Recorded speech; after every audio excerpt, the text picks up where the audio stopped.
오늘의 본문의 말씀은 오늘 로마서 1장을 할 텐데요. 로마서 1장 1절에서부터 7절까지만 읽겠습니다. 우리 합독하겠습니다. 예수 그리스도의 종 바울은 사도로 부르심을 받아 하나님의 복음을 위하여 택정함을 입었으니 이 복음은 하나님이 선지자들을 통하여 그의 아들에 관하여 성경에 미리 약속하신 것이라. 그의 아들에 관하여 말하면 육신으로는 다윗의 혈통에서 나셨고 성결의 영으로는 죽은 자들 가운데서 부활하사 능력으로 하나님의 아들로 선포되셨으니 곧 우리 주 예수 그리스도시라. 그로 말미암아 우리가 은혜와 사도의 직분을 받아 그의 이름을 위하여 모든 이방인 중에서 믿어 순종하게 하나니 너희도 그들 중에서 예수 그리스도의 것으로 부르심을 받은 자니라. 로마에서 하나님의 사랑하심을 받고 성도로 부르심을 받은 모든 자에게 하나님 우리 아버지와 주 예수 그리스도로부터 은혜와 평강이 있기를 원하노라. 아멘. 오늘 로마서 1장부터 이제 나가겠습니다. 로마서 개론을 통해서 이 사도 바울이 로마 교회에 보내는 편지라는 것을 먼저 말씀을 드렸었죠. 이 로마 교회는 사도 바울이 개척하지 않았다라고 이야기를 했습니다. 사도 바울이 개척하지 않았고 그럼에도 불구하고 이 로마서에서 이 복음을 구체적으로 설명하는 것은 이 로마 교회가 이제 자생적으로 생기기는 했지만 복음에 관해서 바른 복음을 전에 들어서 배웠던 것은 거의 없을 것입니다. 그렇기 때문에 이 사도 바울이 이 로마 교회의 구체적인 사도의 그 직분을 설명을 하면서 그러면서 복음에 관해서 구체적으로 설명하는 것을 우리가 볼 수가 있게 되겠습니다. 오늘 이것을 생각을 하게 됐다가 보면 어떤 생각이 드냐면 우리가 인도 선교를 담임 목사님이 이제 하기 시작을 했었죠. 그런데 이 인도 교회에 처음에 이 펀잡주에 거기에 이미 교회가 생성이 되어 있었죠. 생성이 되어 있었던 거기에 가서 거기에서 우리에게 말씀을 가르쳐 달라라고 하면서 이제 이야기가 되었고 그러면서부터 이제 그 모든 목회자들을 훈련하는 그러한 공부를 시작했었던 그러한 계기가 있었습니다. 그러면서 시작이 그렇게 되면서부터 신학교가 생기기 시작을 했었죠. 그런데 이미 거기에는 복음이 전해져 있었다라는 것입니다. 그런데 이 목회자들이 구체적으로 성경을 통해서 이제 신학교를 통해서 여기 복음을 공부하지 않았기 때문에 그들이 받은 복음을 가지고 목사도 되고 목사로서 가르치고 있었다라는 것입니다. 그렇기 때문에 자신들이 여기에서 잘 알지 못하기 때문에 이제 담임 목사님을 이제 통해서 이제 만나게 되었고 그러면서 우리에게 여기서 복음을 말씀을 가르쳐 달라라고 해서 지금까지 왔던 것을 우리는 알 수가 있습니다. 여기에서 마찬가지입니다. 복음 여기는 이미 교회가 많이 생성이 되어 있었고 이 사도 바울은 그렇다고 그들이 먼저 이야기한 것보다는 이 많은 사람들이 추방을 당했을 때에 이 많은 그 중에의 일부의 로마 교인들을 브리스길라와 아굴라 같은 그러한 사람들을 만났었고 이미 알고 있는 성도들이 있었습니다. 그리고 그들은 로마 교회로 다시 돌아가게 되었고 거기는 이방인 중심의 교회가 있었고 유대인과의 마찰이 있었다라고 지난번에 말씀을 드렸었죠. 그랬을 때에 이 사도 바울이 구체적으로 복음이 무엇인가에 관해서 말씀을 해주고 있고 그리고 유대인과 이방인의 그 관계에 관해서 말씀을 하고 있고 그리고 그 다음에 믿은 자들은 그럼 어떻게 생활을 해야 되는가 믿음의 삶에 관해서 구체적으로 쓰여진 것이 이 바로 로마서다라는 것이고 이 로마서를 통해서 어떻게 합니까? 우리의 복음에 관해서 바로 제일 잘 알 수 있는 것이 이 로마서다라는 것입니다. 그래서 오늘 1장으로 보면 1장의 구조 1장보다 먼저 이 로마서 전체적으로 구조를 보게 되다가 보면 믿음으로 얻는 구원에 관해서 8장까지 이야기를 하고 있습니다. 구원은 믿음으로 말미암아 구원을 받는다라는 것이죠.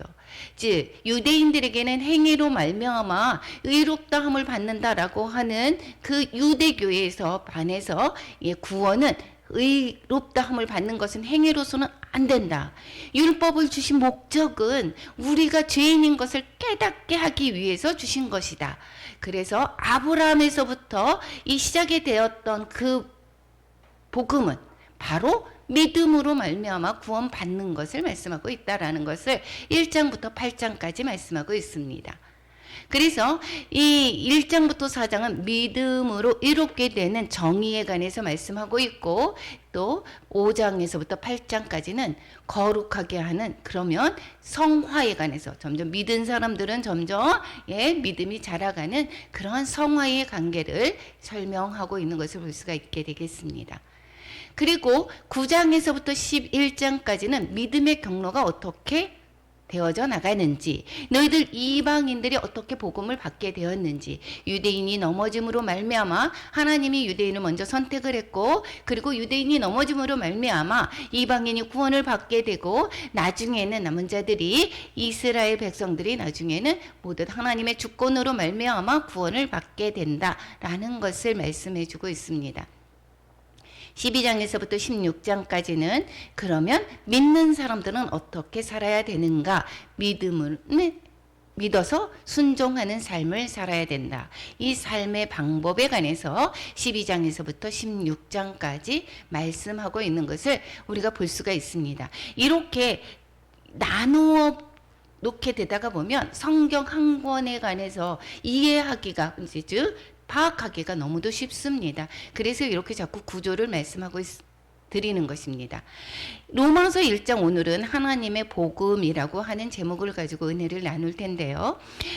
이 1장에서는 1절부터 7절, 오늘 본문 읽은 그 말씀에 관해서는 그 복음의 핵심이 무엇인지를 가르쳐 주고 있습니다. 복음의 핵심은 약속된 하나님의 복음이 바로 예수 그리스도다라는 것을 가르쳐 주고 있고, 예수 그리스도의 구속사에 관해서는 3, 4절, 그리고 복음의 목적은 바로 순종이다라는 것을 여기서 1절에서부터 7절까지 말씀하고 있고, 복음의 능력에 관해서 8절에서부터 17절까지, 그리고 복음의 필요성이 18절에서부터 32절까지 담고 있습니다. 이렇게 나눠 볼 때 우선 이 복음의 핵심에 관해서 우리가 한번 살펴보면, 복음에 하면 1절부터 7절까지는 이 복음의 핵심은 구원과 순종이 목적이다라는 것입니다. 구원을 받는 것인데 그것이 어떻게 구원을 받는 것인지, 그것이, 그리고 구원받은 사람은 어떻게 살아야 하는 것이 것인가, 이것을 말씀하고 있습니다. 바로 순종이다라는 것을 말씀하고 있는 것이 1절부터 7절입니다. 구체적으로 한번 보겠습니다. 2절에서 약속된 복음이다라는 것입니다. 약속을 여기서 그냥 갑자기 예수 그리스도가 톡 터나져서 이게 하나님의 아들이야 이렇게 얘기한 게 아니라 구약에서부터 여기서부터 계속해서 말씀하셨고, 이 복음이, 그리고 그것이 성경에 이룬 것이, 약속한 것이 이루어진 것이다라는 것입니다. 그의 아들에 관해서 성경에 미리 약속하신 것이다. 이만희가 어느 날 뚝 떨어져서 나와갖고 자기가 보혜사 성령, 즉 재림 예수다라고 얘기하는 것을 구약이 어디에서 그렇게 약속을 했습니까? 뚝 떨어져서 자기가 그렇게 한다라고 이야기를 하면 이것은 바른 복음이 아니다라는 것입니다. 이 복음은 약속된 복음이다라는 것입니다. 아브라함을 택하면서부터 이야기를 시작을 하죠. 왜 그 아브라함을 택했습니까? 아브라함의 그 가족만, 그 후손만 구원하기 위해서 하나님이 택하신 게 아니다라는 것입니다. 하나님의 구원 계획이 다 있었다라는 것이고, 창세기에서부터 계속해서 그 계시된 말씀을 계속해서 보여줬고, 이것은 선지자들을 통해서 그 말씀에 관해서 계시해줬고, 그 계시된 말씀이 그 아들에 관해서 이야기한 거고, 그것은 약속하신 것이 이제 이게 나타난 것이 무엇이라고요? 이게 복음이다라는 것이고, 그것은 바로 그 복음은 이 아들에 관한 것이, 그 아들이 누구라고요? 예수 그리스도시다라고 말씀하고 있습니다. 그래서 1절에서는 내가 사도로 부르심을 받았다 이렇게 이야기를 하고 있죠. 이것은 내가 사도로 부르심을 받았다라고 하면서 첫 번째에 쓸 때는 보통 자신이 이 개척했던 교회들에게 편지를 할 때는 이 사도권에 문제가 있을 때 하나님의 그 예수 그리스도의 종 바울은 사도로 부르심을 받았다 이렇게 이야기를 계속해서 했는데, 이 로마 교회에서는 사도권을 이 부심하고 이런 것이 있어서 이렇게 이야기한 것이 아니라, 여기에는 이제는 자신을 소개하는 입장에서 썼기 때문에 여기에서 내가 사도로 부르심을 받은 사람이다 라고 이야기를 하면서 자신을 소개를 하는 것입니다. 그래서 하나님의 복음을 위해서 택정함을 입은 내가 바울이 여기에서부터 이제 복음을 설명하고 있습니다. 그래서 이 복음이 누구라고요? 약속된 복음이다. 선지자들로부터 통해서 그 아들에 관해서 미리 약속한 것이다 라고 말씀하고 있습니다. 마태복음에서도 이렇게 말씀하고 있죠. 마태복음에서 예수 그리스도께서 말씀하고 있습니다. 아들을 낳으리니 예수라 하라. 그리고 그가 자기 백성을 그들의 죄에서 구원할 자이심니라 하니라. 여기서 이 모든 일이 된 것은 여기 뭐라고 써 있어요? 선지자 로 하신 말씀을 이루려 하십니다.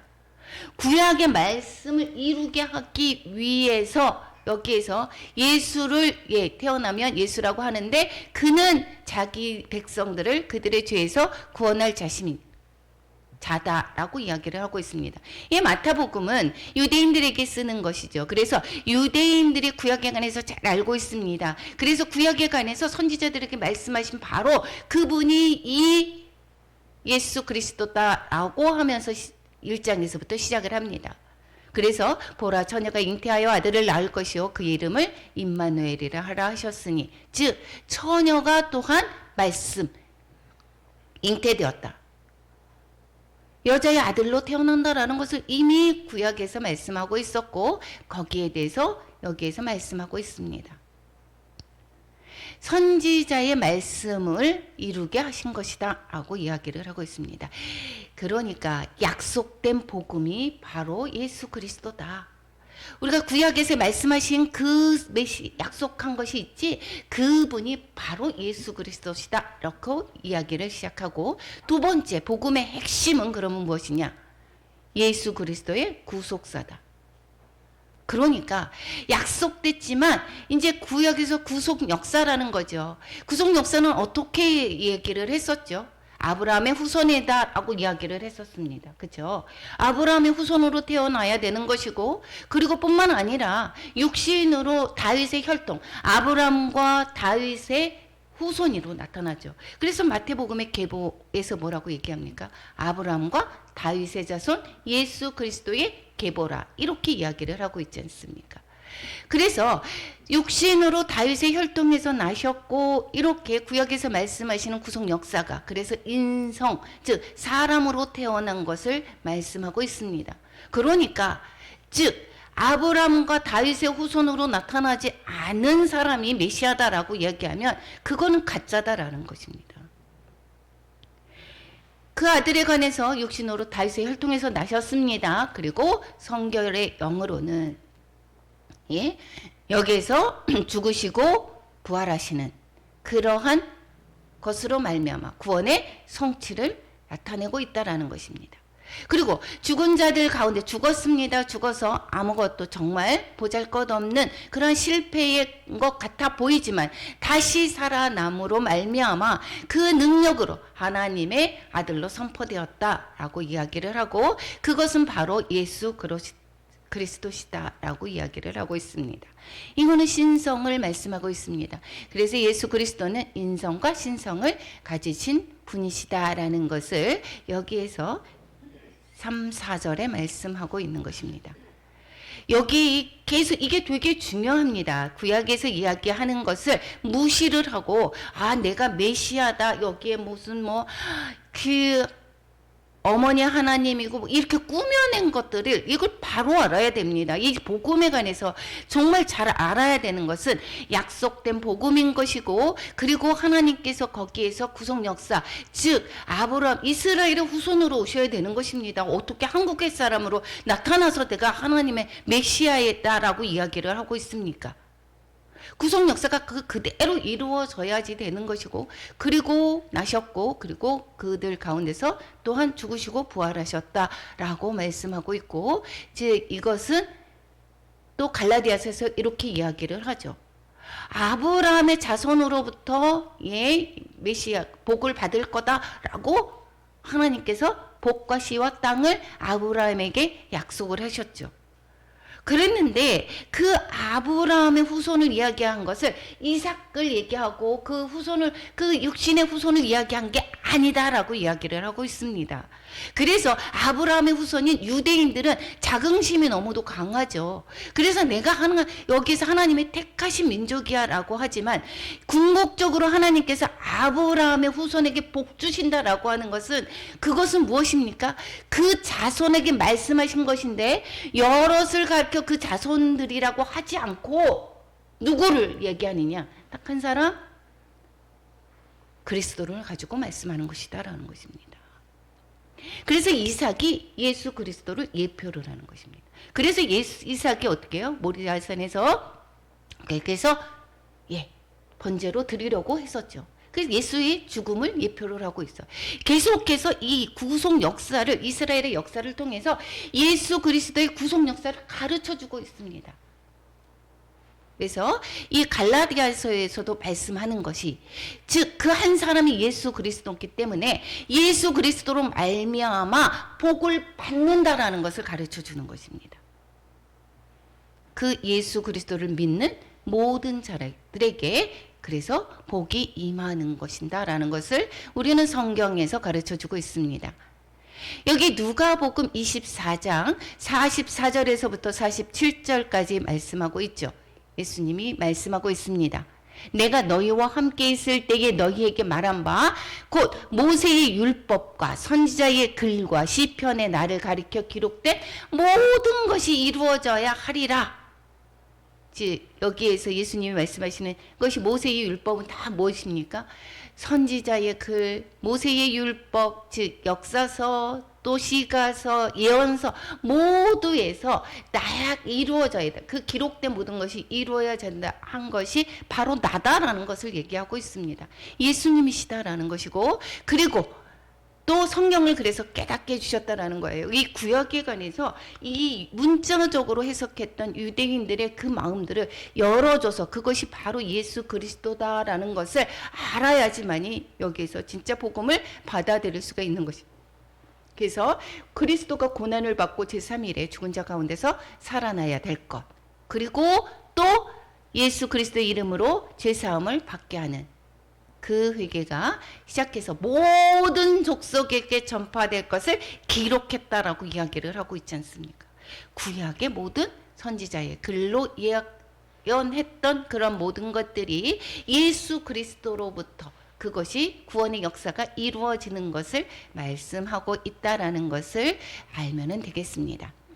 세 번째로 5절에서부터 7절까지는 복음의 그러면 목적은 그러면 뭔가? 복음을 받아들였습니다. 복음의 핵심이 예수 그리스도십니다. 그래서 예수 그리스도의 구속사였습니다. 아, 이분을 그래서 믿는 것이구나. 믿었습니다. 그러면 어떻게 돼야 되는 것인가? 그러면 순종해야 되는 삶을 살아야 된다. 이제는 이전 것은 지나갔으되 새로 온 피조물이 되었다라고 얘기하죠.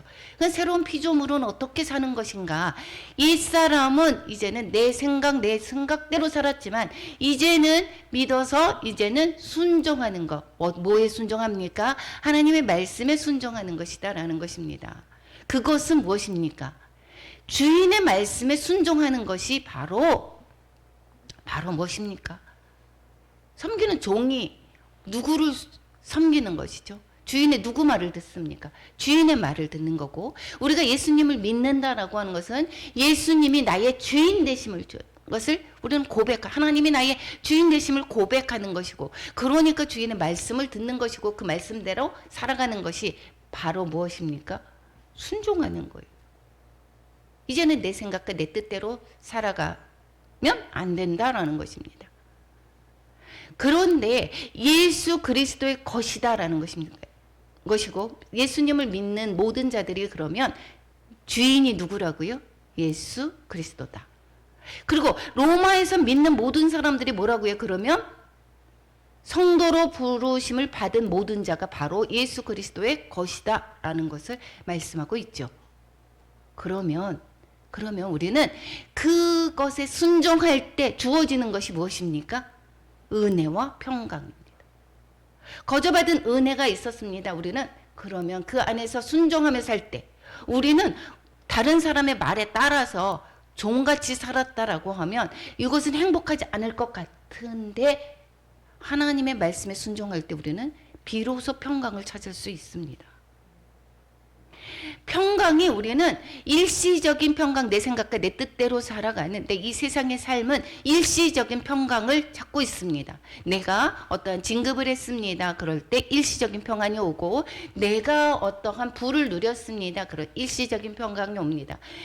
또한 내 자녀가 잘 됩니다. 이러한 이 세상의 것으로 만족할 때의 일시적인 평안은 오지만 우리가 근본적인 평안은 얻을 수가 없습니다. 예수 그리스도 안에서만 예수 그리스도의 복음 안에서 순종할 때 그럴 때만 우리는 진정한 평안을 누릴 수가 있고 평강의 삶을 살 수가 있습니다.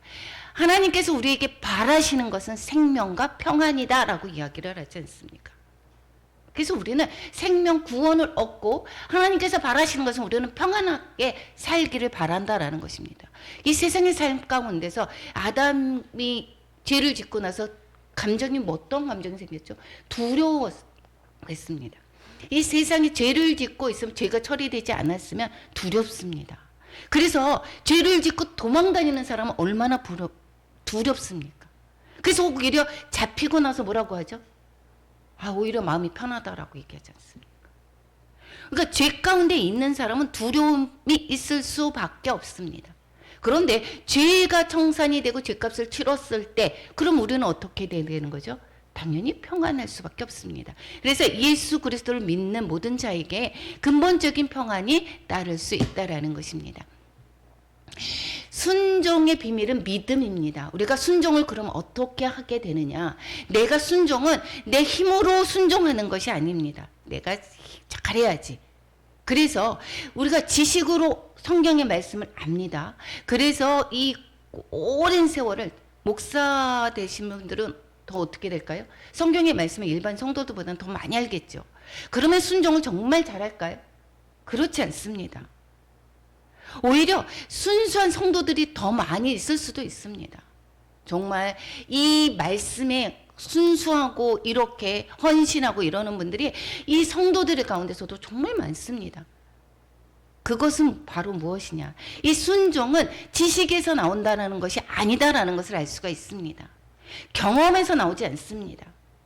우리가 믿는 것의 그 목적이 또 무엇이냐면 바로 순종에 있습니다. 그런데 내가 말씀을 많이 알게 되면 지식적으로 경험에서 우러나면 내가 정말 그래서 오래 다녔다 그런 사람들은 정말 순종을 잘하느냐? 그렇지가 않다라는 것입니다. 히브리서에서 뭐라고 얘기합니까? 그들이 이 40년 동안에 어떻게 누가 거기에서 어땠습니까? 1세대가 다 죽어붙지 않았습니까? 근데 1세대가 어땠습니까? 애굽에서 출애굽한 1세대는 놀라운 10가지 기적도 체험했습니다. 홍해를 가르는 그러한 경험도 했습니다. 홍해를 건너왔습니다. 거기에서 만나와 메추라기를 통해서 또한 양식을 얻었습니다. 그리고 반석에서 물이 쏟아져서 생수를 얻어 마셨습니다. 이 모든 기적을 경험을 했습니다. 그런데도 불구하고 이들은 순종하지 않아서 여기 했습니까? 뭐라고 했습니까? 우리가 히브리서 3장 18절 19절만 읽겠습니다. 또 하나님이 누구에게 맹세하사 그의 안식에 들어오지 못하리라 하셨느냐? 곧 순종하지 아니하던 자들에게가 아니냐? 이로 보건대 그들이 믿지 아니하므로 능히 들어가지 못한 것이라. 예, 지식이 많고 경험이 있었지만 믿지 않았다라는 것입니다. 지식이 있고 또한 경험이 있다고 해서 그래서 예수님을 믿는 것이 아닙니다. 그래서 예수님을 복음을 전할 때 어떤 사람들은 이러죠. 나 기독교 학교에 다녔어요. 내가 잘 알아요. 근데 그 사람은 믿지 않는다라는 것입니다. 아는 것이 아니라 우리는 믿는 것은 경험이 없고 지식이 아니라 예, 믿음이 없으면 우리는 순종할 수가 없다라는 것입니다. 믿음은 하나님의 은혜입니다. 은혜. 세상의 환난은 이기는 그런 힘인 것입니다. 하나님께 순종하는 자가 세상에서 가장 행복한 자입니다.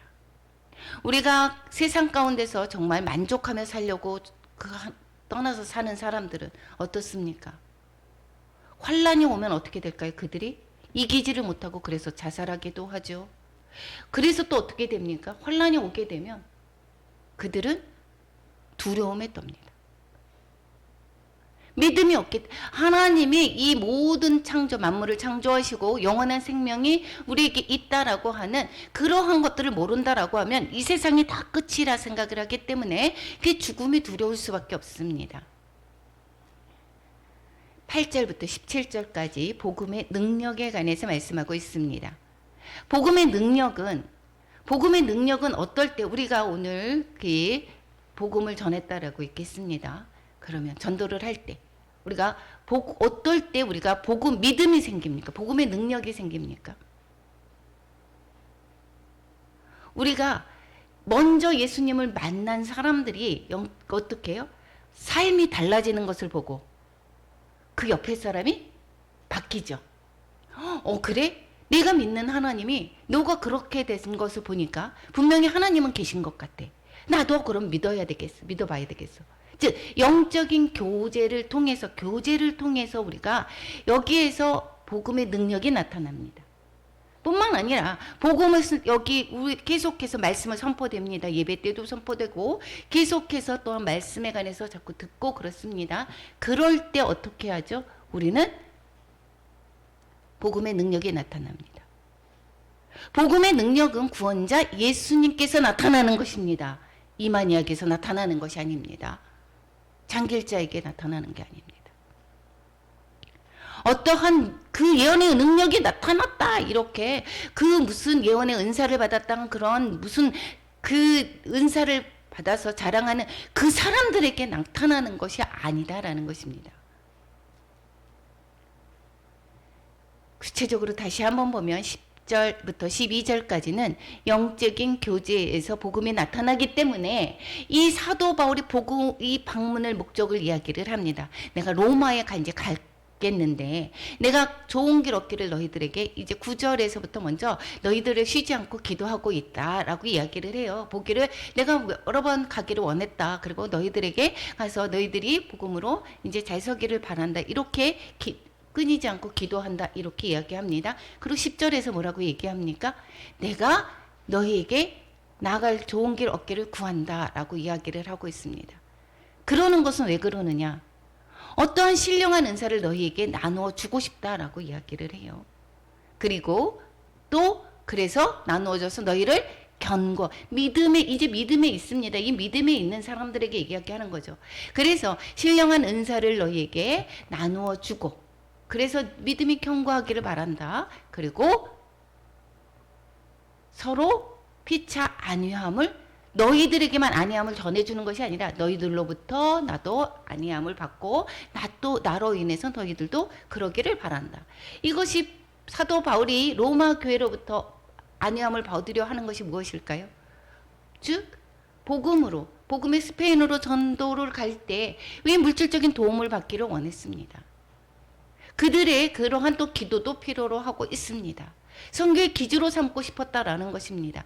여기에서 이 영적인 교제를 통하여서 우리가 서로 믿음이 더 복음의 능력이 더 나타납니다. 그래서 우리가 이 열심히 뜨거운 곳에 이렇게 있으면 어떻게 된다 그래서 이 마른 장작도 목사님이 말씀하셨죠.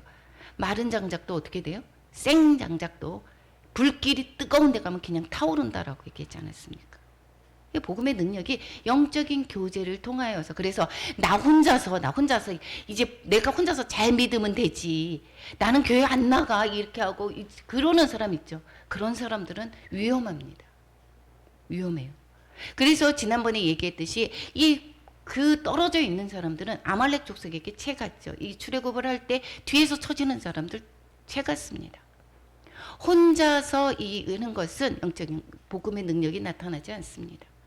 복음의 능력은 이렇게 합쳐서 복음 안에서 이렇게 영적인 교제를 통해서 더욱더 이 복음의 능력이 나타나는 것을 알 수가 있습니다. 그래서 이 방문 목적을 그렇게 이야기를 하고 있죠.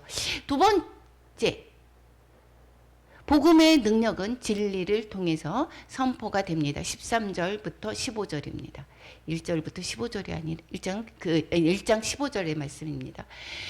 이 설명이 아닌 이 복음은 설명하는 것이 아니라 선포입니다. 그리고 내가 이해했다고 해서 그 복음의 능력이 나타나는 것이 아니라 이 믿음으로 말미암아 나타나는 것입니다. 그래서 계속 얘기를 하죠. 여기에서 이 로마 교회에서 열매가 아직 없다라는 것을 알 수가 있죠. 열매를 맺게 하고 싶다라고 얘기했습니다. 이방인에서와 같이 이 고린도 교회에서도 영적인 교제를 통해서 거기에도 은사가 정말 많이 나타났죠. 어려움을 통해서 이 사도 바울과의 교제를 통해서 계속해서 이 바른 복음, 잘못된 그 복음을 바르게 갈 수가 있었고, 데살로니카도 마찬가지고 이랬습니다. 영적인 교제를 통해서 복음의 능력이 그들에게 나타났습니다. 이 로마 교회도 그러고 싶다라고 얘기를 했습니다. 그리고 뿐만 아니라 여기에서 있습니다. 15절에 뭐라고 얘기합니까? 우리 15절만 같이 한번 읽어보겠습니다. 그러므로 나는 할 수 있는 대로 로마에 있는 너희에게도 복음 전하기를 원하노라, 이렇게 했습니다.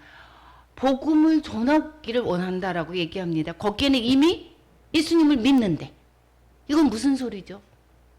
지금 조금 전에 말씀을 드렸듯이 인도에 벌써 교회가 생겼습니다. 그런데 그들이 복음에 관해서 바로 알지를 못하고, 복음에 그러니까 열매가 낮춰질까 보기가 쉽지가 않습니다.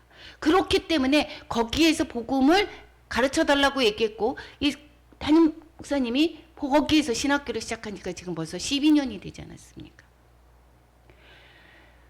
계속해서 복음을 거기에서도 가르치기를 원한다, 즉 전하기를 원한다라고 이야기를 하고 있습니다. 그러니까 바른 복음이 과연 무엇인가, 구체적으로 이 사도 바울이 복음에 관해서 전하고 싶어 하는 것을 말씀하고 있습니다. 그럴 때에 복음을 바로 받아들이고, 그래서 복음의 열매를 맺게 되는 것입니다.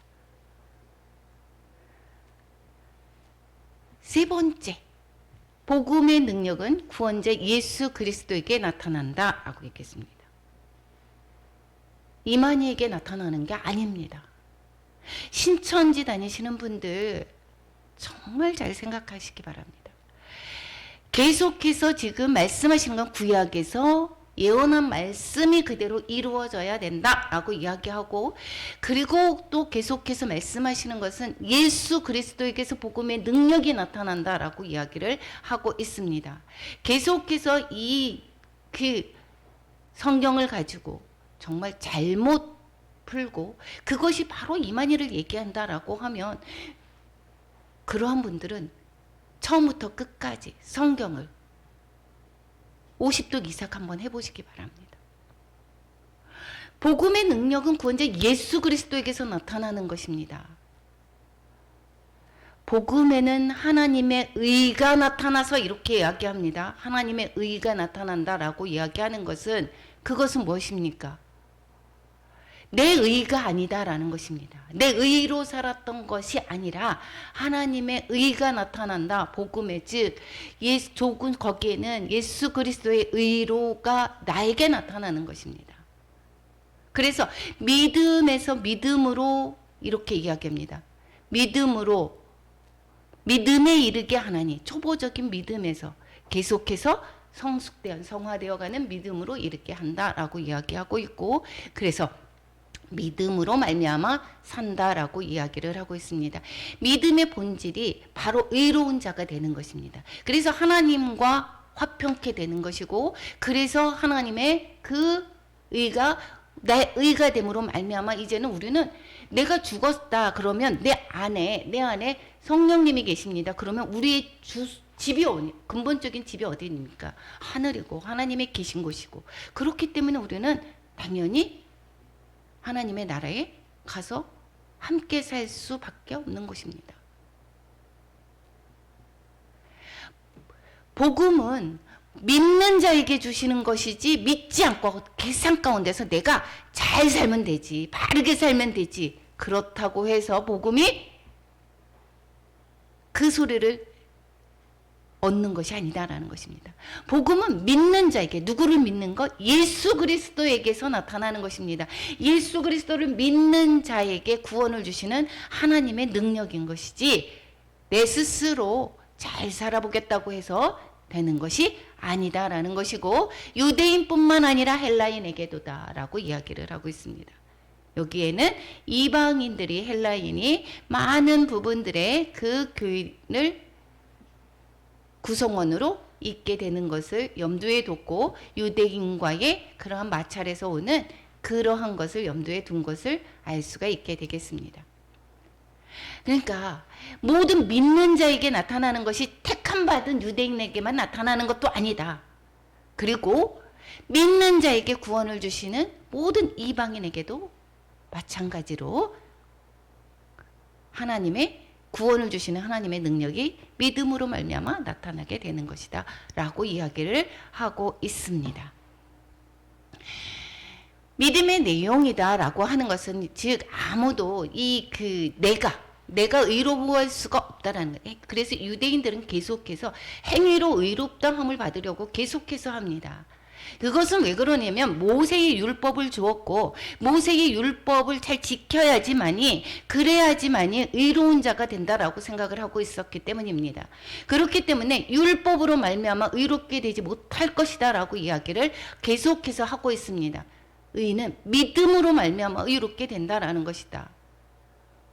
예수 그리스도에게서만 나타나는 것이다. 그래서 예수 그리스도를 믿을 때 나타나는 것이지, 유대인 같이 계속해서 그 절기를 지키고 그 다음에 또 나를 절기뿐만 아니라 모세의 율법 할례를 행하고 이런 음식도 가려서 먹어야 되고, 이것으로 말미암아 의로워지는 것이 아니다. 내용이 그렇다라는 것이고, 적용은 그러면 우리는 영혼을 구원함에 있는 것이다 라는 것을 말씀하고 있습니다.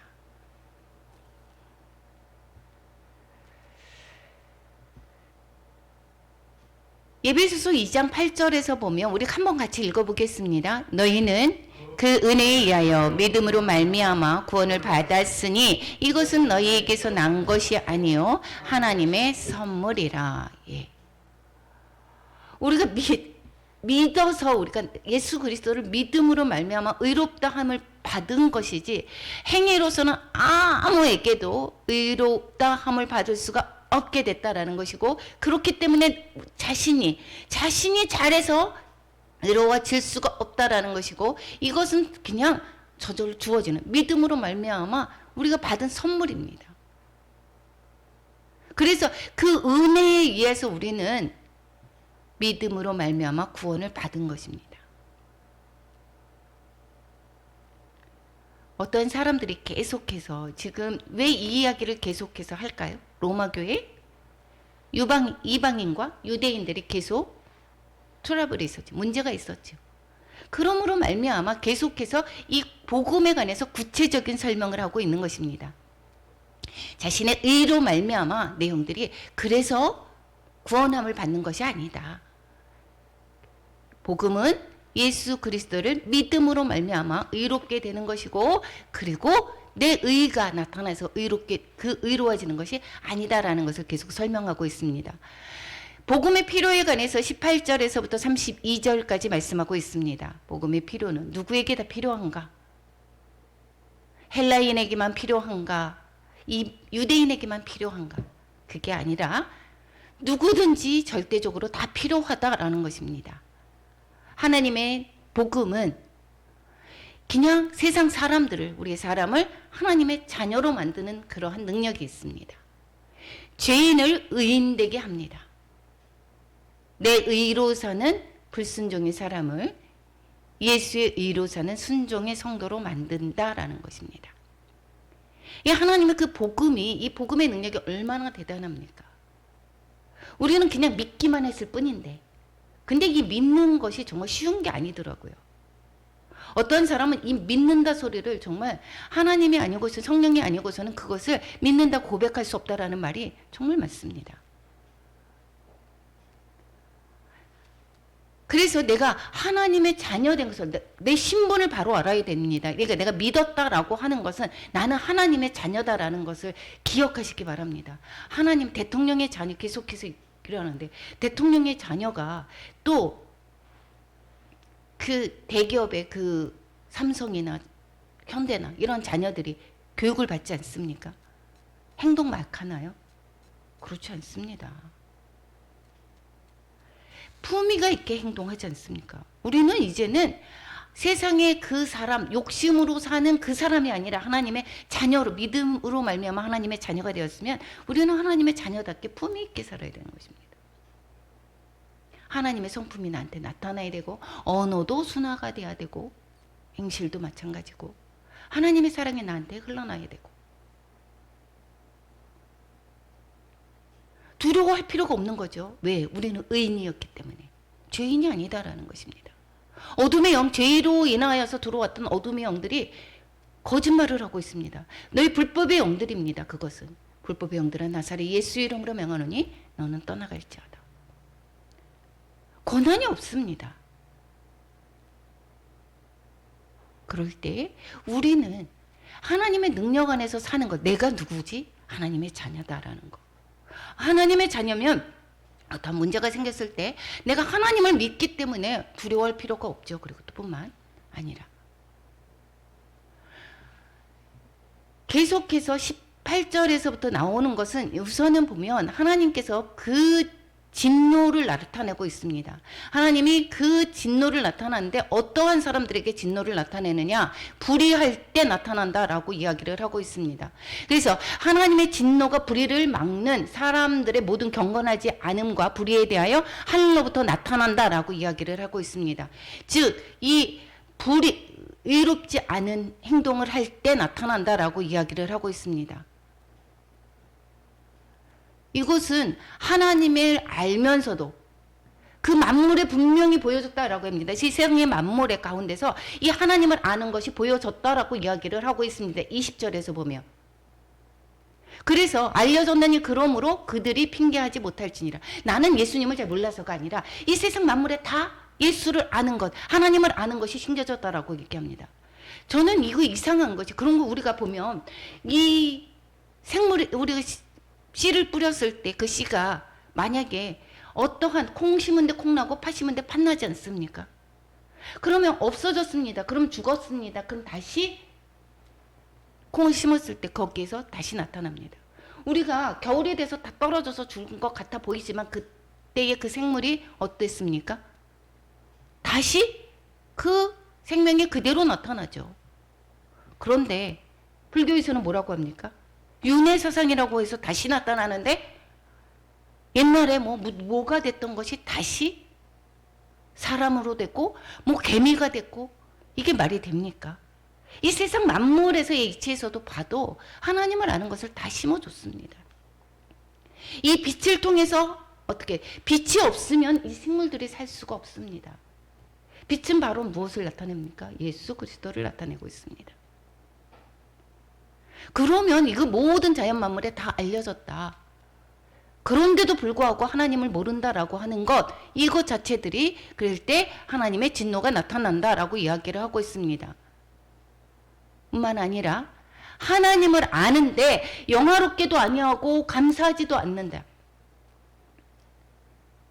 이런 저들에게 하나님의 진노가 나타난다라고 이야기하고 또한 우상을 섬길 때 22절, 23절 여기에서 이야기하고 있습니다.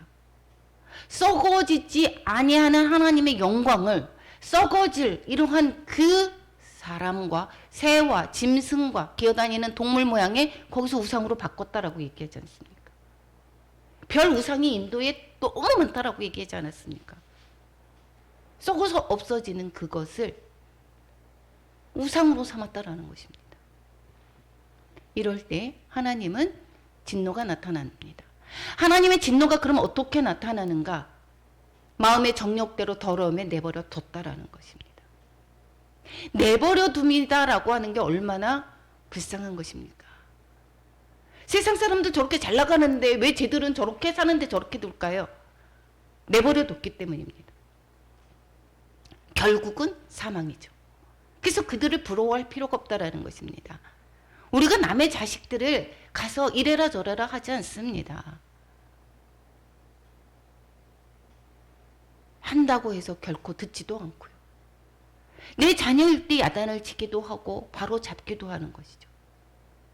그래서 그들의 그 마음에 자기의 욕심대로 살도록 내버려 뒀다라고 이야기를 하고 있습니다. 진리를 거짓 것으로 바꾸고 피조물을 조물주보다 더 경배하고 섬긴다. 그냥 더러운 정력대로 그러든가 말든가 내버려 뒀다 이렇게 합니다. 이것이 하나님의 진노의 한 방편이다라는 것이고 부끄러운 욕심대로 버려뒀다라고 얘기합니다. 동성애를 이야기하고 있죠. 그들이 여자들도 순리대로 영리로 쓰고 남자도 마찬가지고 부끄러운 일을 행한다. 이것도 하나님의 진노 중에 하나다라고 이야기를 하고 있습니다. 이들을 불쌍히 여겨야 되겠죠. 이들이 잘못 가는 것을 어떻게 해요? 바로 잡아주고 잘못 간 것을 바로 갈 수 있도록 가르쳐줘야 되는데 그것이 뭐라고 얘기했습니까? 근데 그게 잘못이다 이야기를 하지 않기 때문에 그들은 그럼 어떻게 될까요? 그것이 잘못된 일인지 모르고 그냥 가게 됩니다. 그리고 가지 않았던 사람도 그 길을 따라갈 수가 있게 된다라는 것입니다. 그래서 이것은 잘못되는 것이에요. 이것을 바로 잡아줘야 된다라고 이야기를 하고 있습니다. 뿐만 아니라 상실한 마음대로 버려둔다라고 합니다. 타락한 마음대로, 상실한 마음대로 내버려두니까 어떻게 됐어요? 합당하지 못한 일을 하게 하셨으니 곧 29절부터 같이 한번 읽어보겠습니다. 31절까지 무엇입니까? 29절 곧 모든 불의, 추악, 탐욕, 악의가 가득한 자요 시기, 살인, 분쟁, 사기, 악독이 가득한 자요 수근수근하는 자요 비방하는 자요 하나님께 미워하시는 자요 능욕하는 자요 교만한 자요 자랑하는 자요 악을 도모하는 자요 부모를 거역하는 자요 우매한 자요 배악하는 자요 무정한 자요 무자비한 자다. 타락한 마음대로 그냥 내버려 뒀다라는 것입니다. 그래서 32절 이렇게 이야기를 하죠. 이들은 이 같은 일을 행하는 자는 이것이 사형에 해당되는 것이고 결국은 이들 그냥 내버려둔 사람들 그냥 내버려둔 그 자들을 어떻게 해요? 결국은 죽음에 일어나는 거죠. 사망이다라는 것이고 결국은 지옥행이죠. 해당한다고 하나님을 정하심을 알고도 자기들만 행할 뿐 아니라 이것은 또 뭐라고 얘기해요? 그런 일을 행하는 자들을 옳다 하느니라. 진리에 바로 서 있지 않으면 이 동성애 하는 것을 이렇게 잘못됐습니다가 하는 것이 아니라 이 세상 사람도 어떻게 해요? 그것이 맞아. 인권이잖아. 이렇게 얘기를 합니다. 그들을 차별하는 것이라는 것을 하라는 이야기가 아닙니다. 그들이 잘못 갔기 때문에 바로 잡고 하나님을 아는 것을 가르쳐줘야 되고 진리 안에서 그들이 다시 죄 가운데서 다시 구원받기를 가르쳐줘야 되는데 알게 해줘야 되는데 오히려 그들은 일을 행하는 자들을 또 옳다고 합니다. 이것이 내버려둔 자들에게는 어떻게 돼요? 하나님의 진노를 피할 수가 없죠. 그러면 그 자들을 어떻게 해야 돼요? 살려야 되지 않습니까? 그렇기 때문에 내버려둔 자들에게도 복음이 필요합니다. 그들에게 복음을 전해야 됩니다. 그래서 세상 사람들이 돈이 우상이 되고 자기의 생각대로 이러한 지금의 많은 세상의 그러한 삶이 아닙니까? 그들을 내버려둔 채로 내버려두지 마시고 어떻게 해야 되는가? 복음이 그들에게 필요하다라는 거고 거기에서 건져내어서 다시 하나님의 구원하심이 이루어야 되는 것입니다. 그리고 자기 의로 신앙생활하는 자 나는 하나님을 믿어 라고 하지만 그렇지만 복음이 내 의로 믿는 사람들 믿음을 믿어서 순종하는 것이 아니라 믿어서 사는 원도 그것이 아니라 자기의 의로 살게 하는 신앙생활을 하는 자 이러한 자들에게도 복음이 필요합니다. 특히 여기서 얘기할 때 또 누굴까요? 유대인들에게 그래서 복음이 필요합니다. 그래서 지금 마지막 때에 계속 유대인에게 복음을 전하는 것이 왜 그렇습니까? 하나님께서 예, 이제 유대인이나 이방인이나 모두 예수님을 믿어서 구원받는 것이다 라는 것을 가르쳐주고 싶은 것입니다. 그래서 이 로마서에서는 나의 의로, 자신의 의로 믿는 것이 아니라, 의롭다함을 받는 것이 아니라 예수 그리스도를 믿음으로 말미암아 구원함을 받는 것을 말씀해주고 있습니다. 그러면 우리는 그러면 일정의 포인트가 무엇이냐? 복음의 말씀은 삶의 기준이 되고 순종의 믿음은 삶의 결론이 된다. 그리고 사람의 복음은 이 땅에서 부귀영화, 부자이고, 즉 사람의 복음이요, 이 세상의 사람들이 원하는 것이 뭐죠? 부자, 부활부, 부한자이고, 하나님의 복음은 하나님과 부자지간이 되는 것, 아버지와 아들이 되는 것이다 라는 것입니다. 그리고 복음의 핵심인 예수 그리스도를 통해서 하나님과 우리가 한 가족이 되어 아버지와 아들의 관계가 되는 것이 복음의 내용이다 라는 것입니다. 적용을 한번 해보겠습니다. 우리 인생에서 주어를 하나님으로 바꾸자. 예, 하나님이 하셨습니다. 하나님으로 말미암아, 우리 계속해서 제가 한 것이 아니죠. 왜냐? 내 주인이 누가 됐습니까? 하나님이시니까. 주어가 무엇입니까? 이제는 하나님이 원하시기 때문에, 하나님이 사랑하심으로 하나님이 주어가 바뀌어야 될 것입니다. 복음의 빚진 자임을 잊지 마시기 바랍니다. 나는 믿음으로 말미암아 살고 있는가? 내 의로 말미암아 살고 있는가 아닌가? 나는 믿었습니다. 그럼에도 불구하고 내 의로 살려고 하고 내가 하는 것을 나를 자랑하는 그러한 삶은 아닌지 다시금 돌아보는 시간이 되었으면 좋겠습니다. 모든 사람은 다 하나님을 알고 있습니다. 우리가 어려운 일을 당할 때 사람들이 그래서 신을 찾아가죠. 그것이 잘못 가서 어떻게 해요? 무당을 찾아가기도 하고 이렇습니다. 하나님께서 어떠한 절대자가 있는 것을 모든 사람이 다 만물에 다 심어져 있습니다. 그래서 핑계하지 못한다라고 이야기를 하고 있습니다. 나는 하나님을 몰랐어요. 이렇게 핑계할 수 없다라는 것입니다. 하나님 앞에 가서 있을 때 모든 만물에 다 심어졌다라는 것을 기억하시고, 또 내버려 두면 얼마나 무서운 것인가를 깨달았으면 좋겠습니다. 내버려 두는 것이 결코 고난받는 것이 내게 유익이다라고 말씀하죠. 고난을 통해서 하나님께 나아갈 수 있게 하는 거지만 그냥 내버려 둔다라고 하면 그들은 영영 하나님을 만나지 못하는 그러한 경우가 됩니다. 우리가 오늘 이 1장의 말씀을 통해서 다시 복음이 무엇인지, 또 우리에게 적용할 것이 무엇인지 기억하시기 바랍니다. 예, 오늘 이제 찬양함으로